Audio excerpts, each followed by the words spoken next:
Good morning, everyone, and welcome to the virtual breakfast sessions. I'm Larry Sashin, and today we have a coffee with Michael and Rowe. But before we go into the conversation, let's thank the people who are paying today's bills. ERA Group and Ed Flanagan. Listen, you work very, very hard for your money.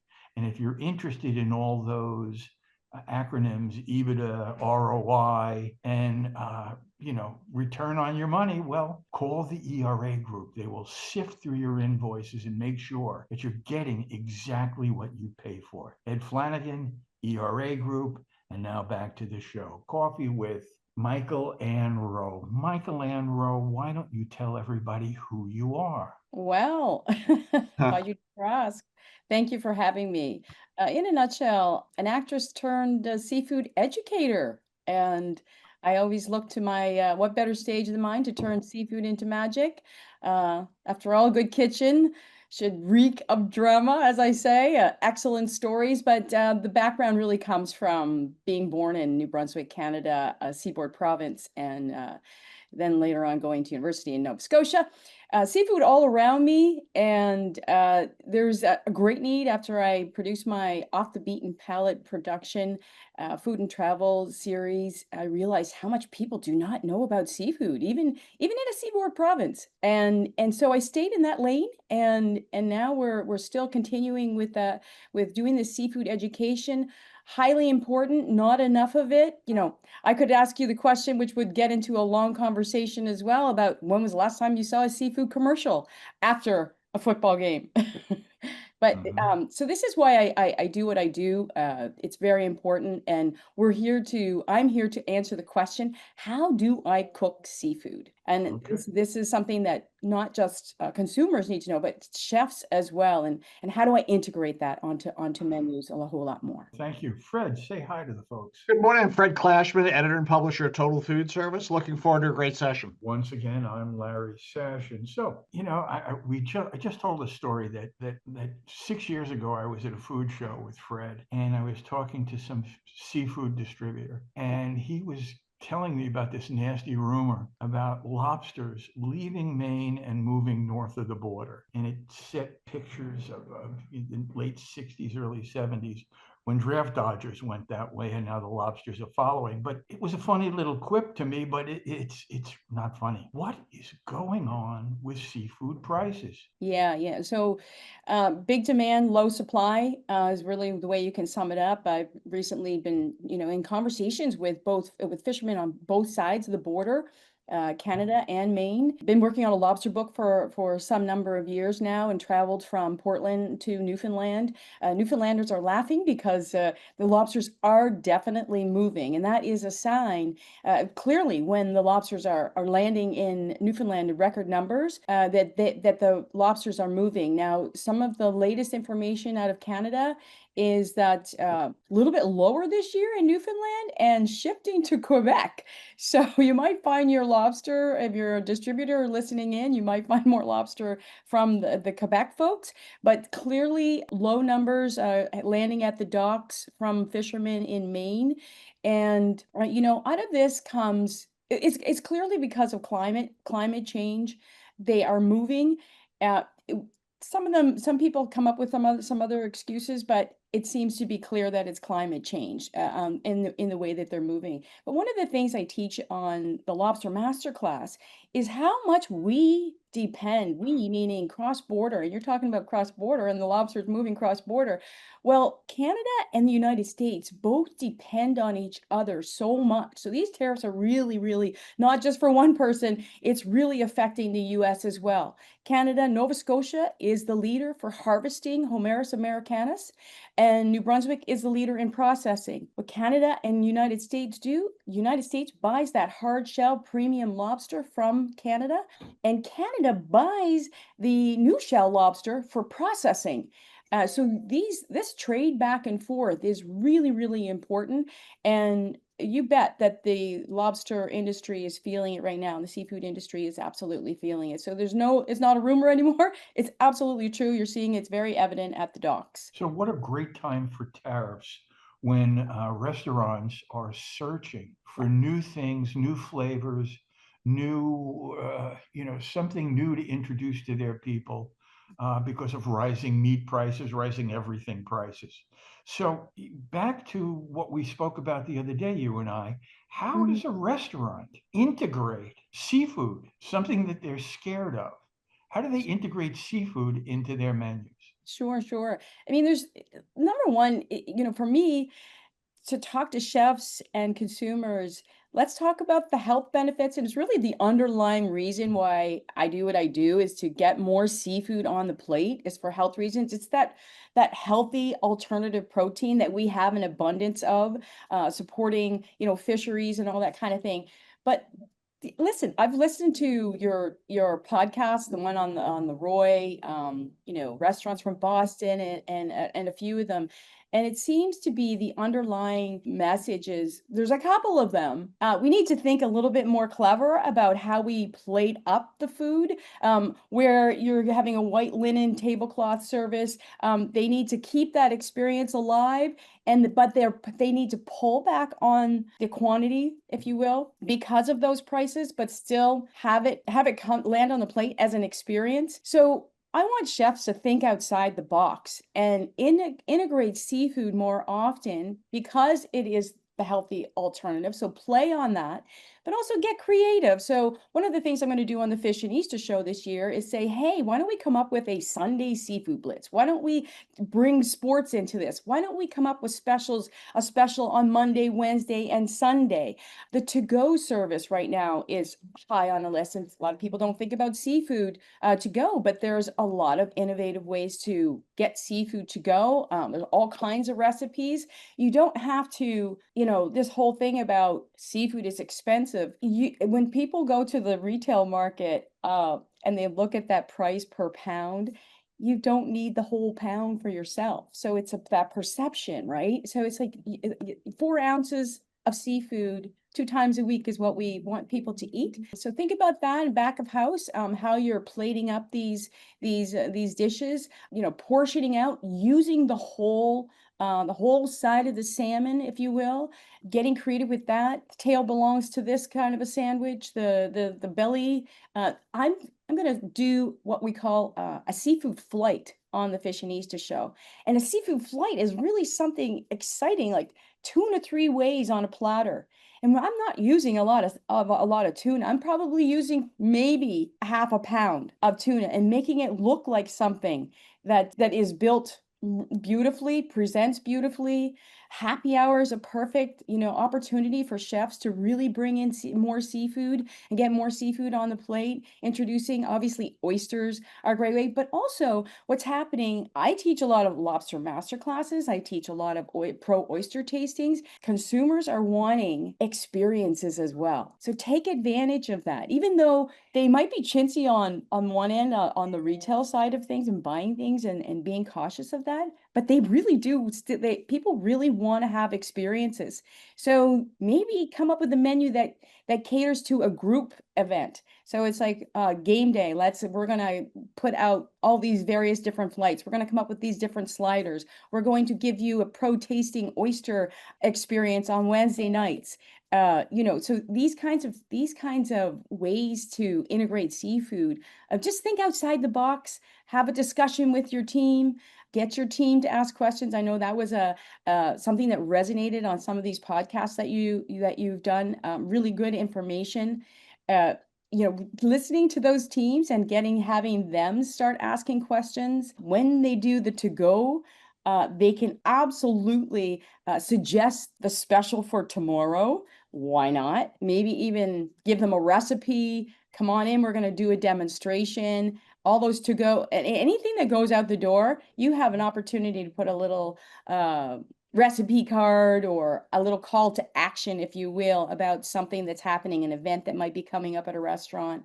So, Michael M., one of the things that strikes me as I listen to you is, in many ways, this is what the beef industry and their individual beef councils have done such a great job of.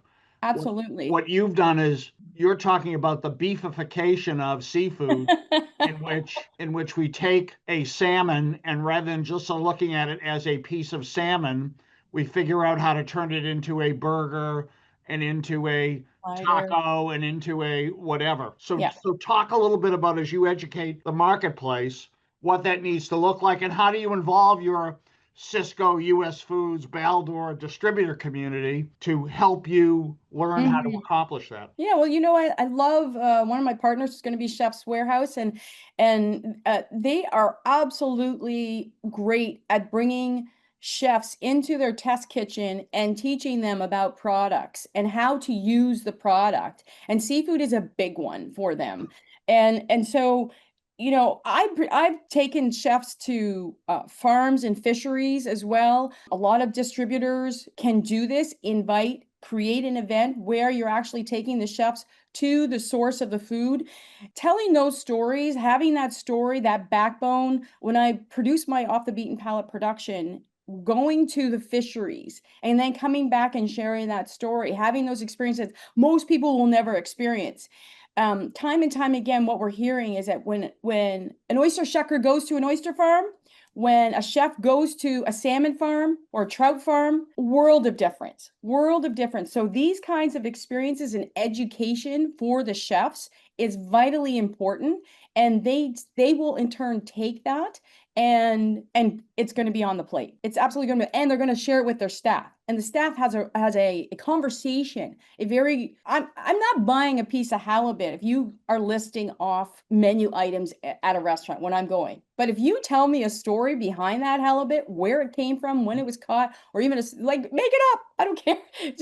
But there's so many stories that are behind it. Having those conversations at the table it resonates, and you've got them in the palm of your hand. If you're telling those stories, you can tell the stories on the menu, you can have the staff tell the stories, but having it's education all the way down the line. I believe these distributors can absolutely do their job better in relating where the seafood comes from, because consumers want to be attached to these stories. They want to be attached to companies that are doing great for communities and the planet, all of that. So why not write on it? This is where we are at. They want sustainability, responsible seafood now.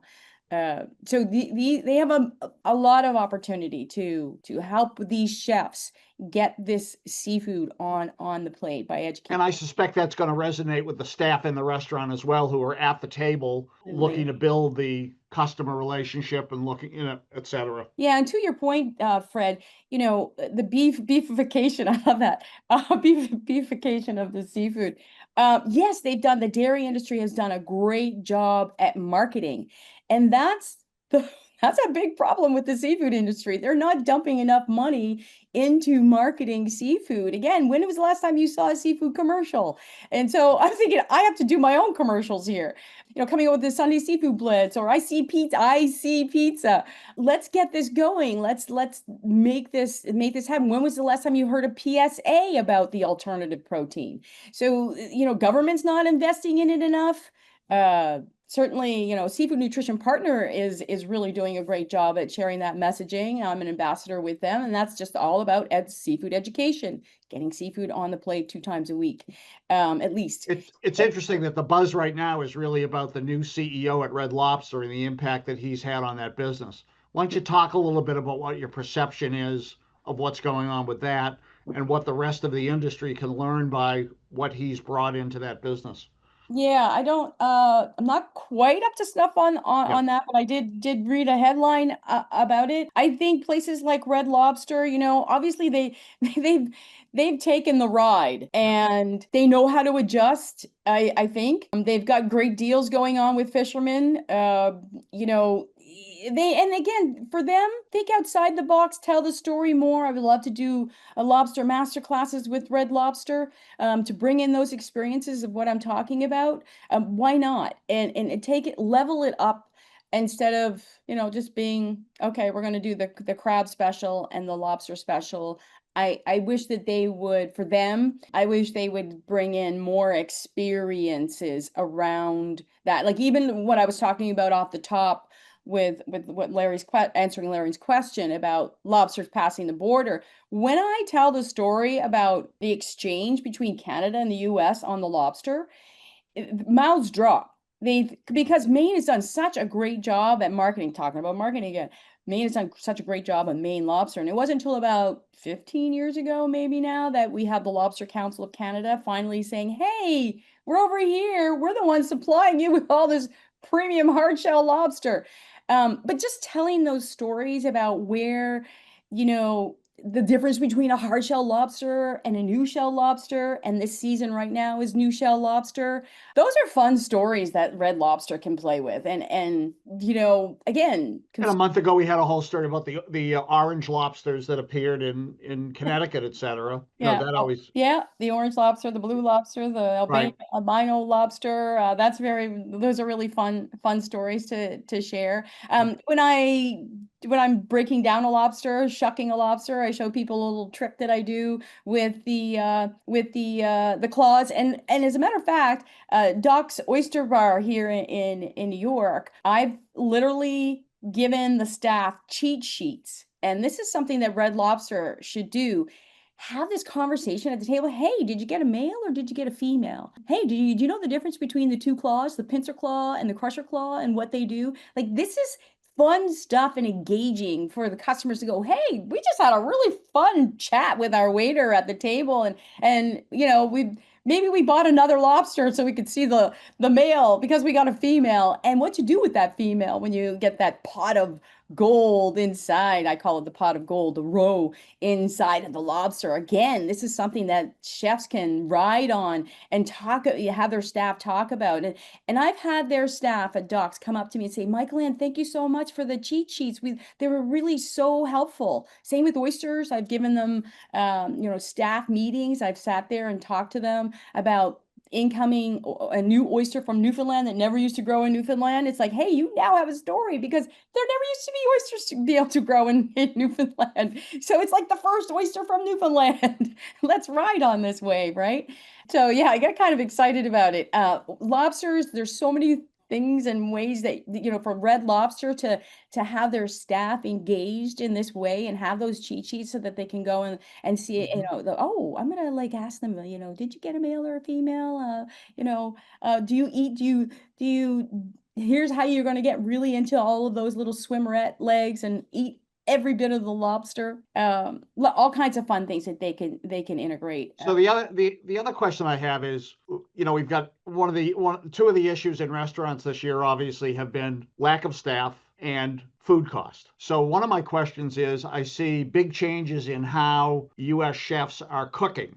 In many cases, we've gone from an open range and a traditional broiler to combi ovens. Yeah. I'm curious, as you look at the changes of how we are prepping, do you have any thoughts on being efficient so that making this investment in the education of my staff and an upgrade on my menu, is there a way that I should be looking at the type of equipment I'm using to be efficient as well? Yeah, absolutely. I mean, here's the thing that happens with seafood is that we overcook it all the time. I can't tell you how much we overcook the seafood. And maybe you better look at your equipment. Maybe my whole thing is, don't walk away from your seafood. Don't walk away from your seafood. It cooks shrimp. Come on. I mean, seriously, yeah, there's some great new equipment out on the market that just, again, don't walk away from your seafood. Shrimp cooks 2 minutes aside, not even. If you want it juicy, I can't tell you how many restaurants I've gone to, even the finest restaurants, and they've overcooked that lobster. Absolutely, Fred. Invest in equipment that's going to, help that service, expedite it out. But leveling up, to me, leveling up is being creative. Leveling up is being smart about the way you can cut the shrimp, in half. You can cut the scallop in half. You can plate it up in a way. Plating up is something to look at and rethink in back of house, right? Plating up. And it's just like that stack. Do you remember that restaurant called China Grill off of 6th Sure. Avenue? They had the famous stacked salad. I mean, how much did that cost them? And it was really the visual that they gave you. It was so great. It was so popular, and it's the same with this recipe that I'm going to do on the Fish and Easter show called the tuna pica. Bring it back. It's a restaurant called Aja de Cuba that unfortunately went out, but they had this famous, it was like a tuna tartare stacked on tortilla chips. And I'm going to bring that back and encourage chefs to bring that back because that was the go-to appetizer. And they sold a bundle of that. And it was just the way they did it.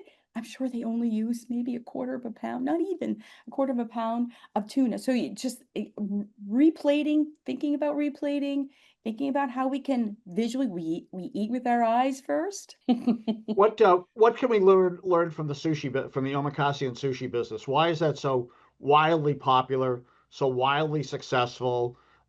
There's never a question about value and what it costs, etc. It's like a trip to Disney World. Yeah, isn't that? What can our industry learn from that segment? Yeah. Listen, if you're not serving up a little bit of that, then you might want to integrate that into your menu. Why not? And start doing it as a special to see how it rolls out. Again, we eat with our eyes, and to see this colorful, artistic omakase presentation. And that's why I was talking about plating up. Like, let's get fun with this. I just think that people think it's very special. Also, quality, fresh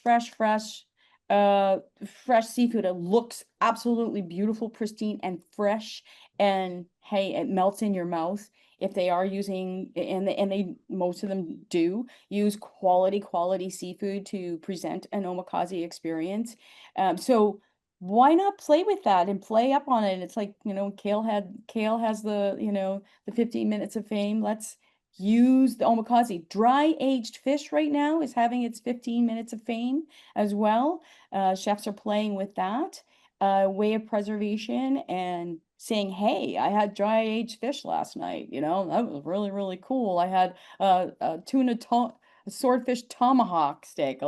It's interesting, the dynamic of, well, I guess if we're talking about families going out and eating, that's not your customer. But if we're talking about a lot of these younger Gen Zs, listen, they want experience. Again, going back to experiences, I think ride on that bandwagon, get creative, and like your normal mom and papa stores, like if it's the family, let's make some kiddie flights. Let's just get really, really fun with this and make those announcements. Let every table have a tent card that makes those announcements. It says, this is what's coming up on Monday, Wednesday, and Saturday, or whatever it is, So it's thinking outside the box and getting creative. COVID, listen, we've heard these conversations. COVID really made people get creative and bring in the to-go service. Look what Danielle did. I mean, ramped it up. Some people have never had to go, now had most to go.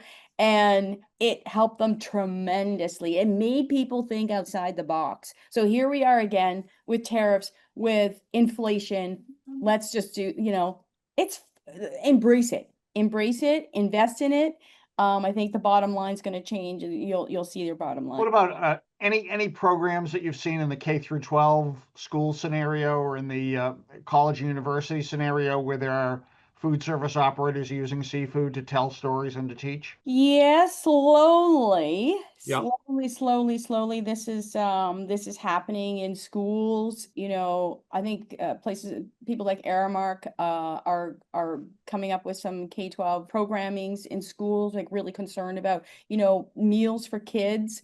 Very, very important. Something that I would like to tap into some more as well, to say, okay, you're going to have healthy food. If you're thinking about healthy food on the menus for kids' school lunches and their breakfasts, are we thinking about seafood? Are we talking about seafood, or are we afraid of the perishable? Are we afraid? Do we not know how to use it? So there's some training that needs to go on behind the house on saving seafood, working with seafood. Yeah. Cornell University has some great seafood programs and HACCP programs for people wanting to learn about that. But we have a great opportunity. I wish hospitals would integrate.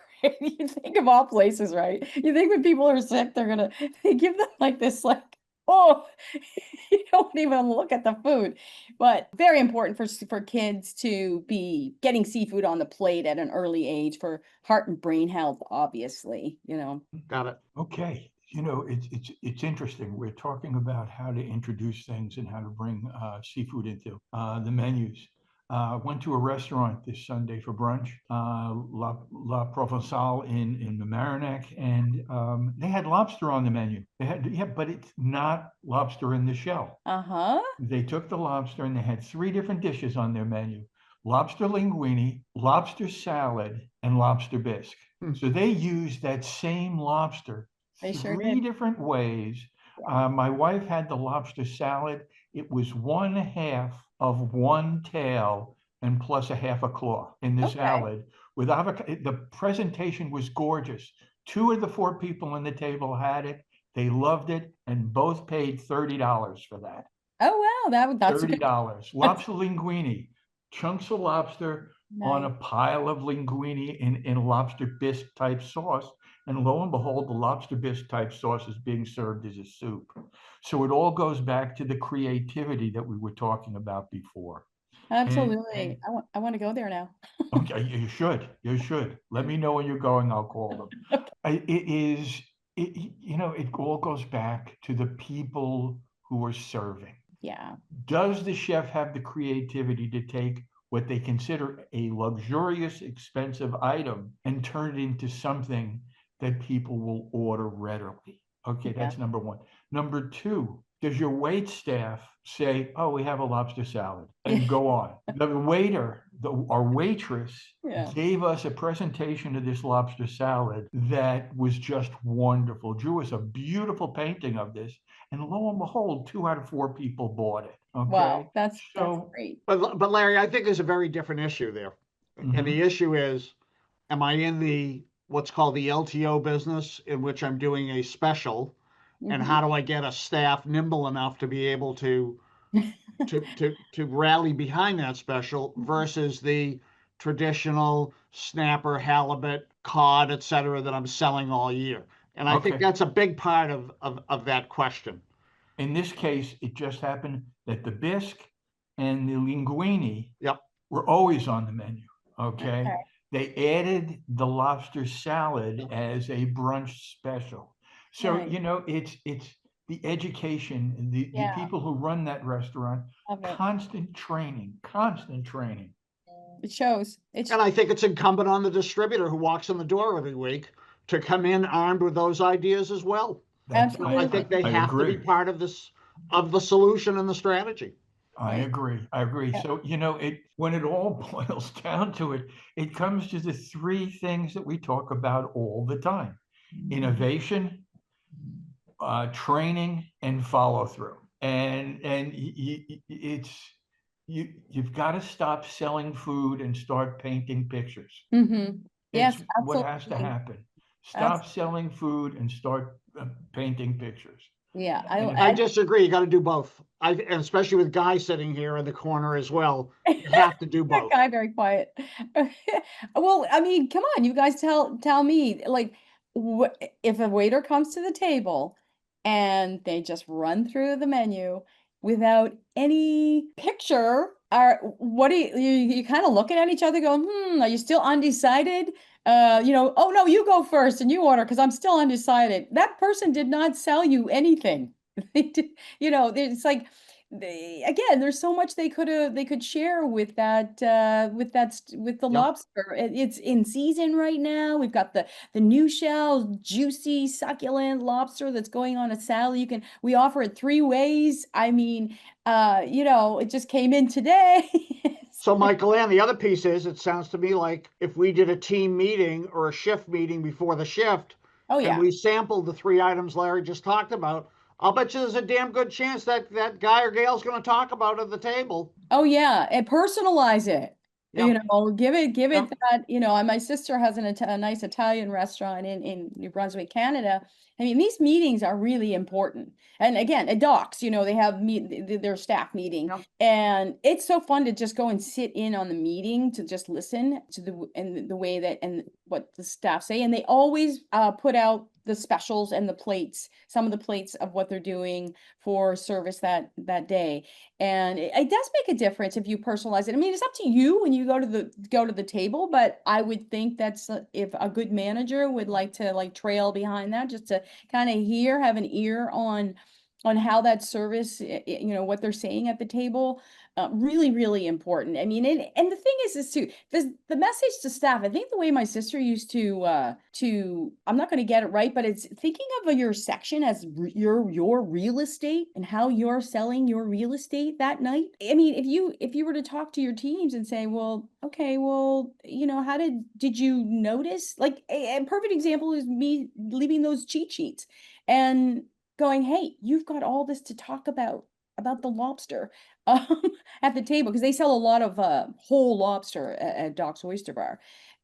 So I mean, geez, there ask the staff, say, okay, did you have a conversation, or did you notice when you had a conversation if it changed, if it there was an upsell?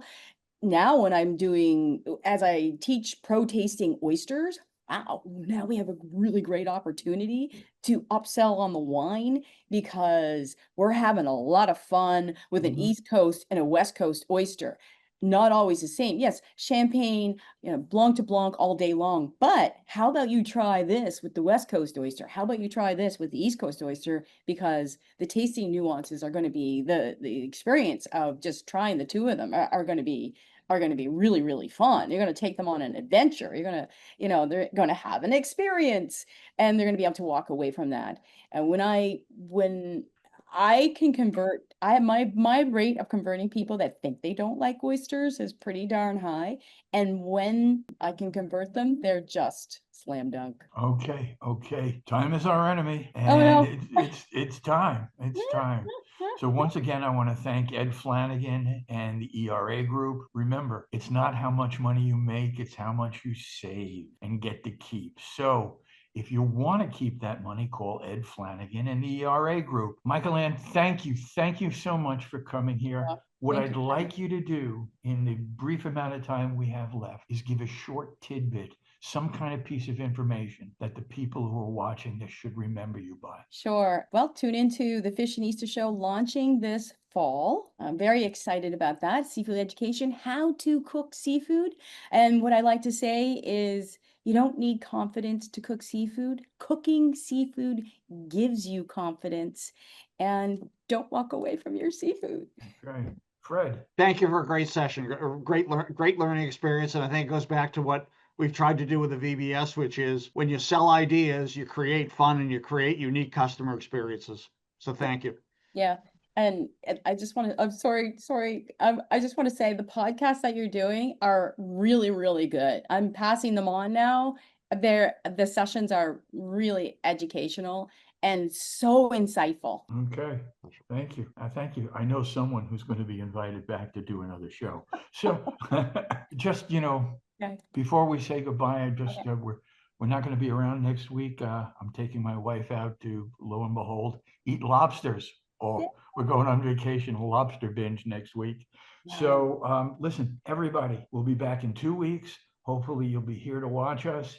And, thanks everybody for being here. And only 2 things left to say. Everyone, stay positive, test negative, and I'll see you in 2 weeks. Bye now. Thank you. Bye. Thank you.